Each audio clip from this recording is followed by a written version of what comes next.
Bonjour, direction Frontignan pour débuter cette édition. Le Festival international du roman noir se termine ce soir. La 15e édition s'est interrogée sur l'état de la planète. Très bonne question d'ailleurs. Moment fort de cette édition, Fred Vargas, marraine du festival, qui a reçu en visioconférence Cesare Battisti, l'écrivain italien au passé de militant prolétaire communiste exilé au Brésil. Sophie Tardy-Joubert et Franck Secconi ont assisté à cette rencontre. 8 ans qu'il ne l'avait pas vu.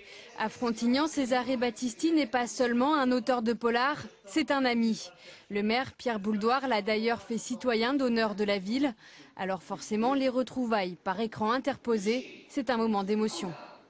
Il nous a donné à voir une partie de sa sensibilité, une partie qui transpirait peu jusqu'à présent.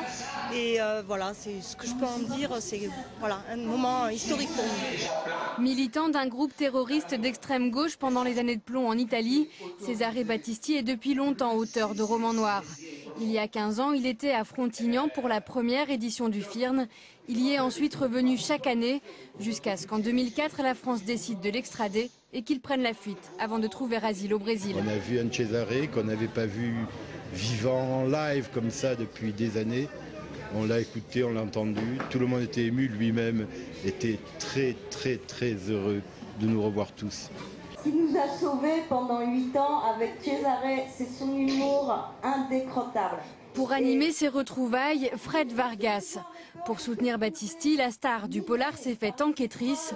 Selon elle, l'ancien militant n'a commis aucun meurtre. Je ne suis pas convaincue, je l'ai établi. C'est très différent.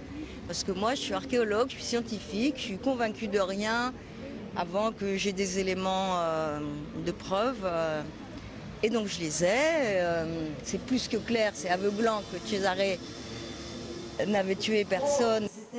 Cesare Battisti peut aujourd'hui circuler librement au Brésil, mais il ne peut quitter sa terre d'asile et encore moins rentrer en France.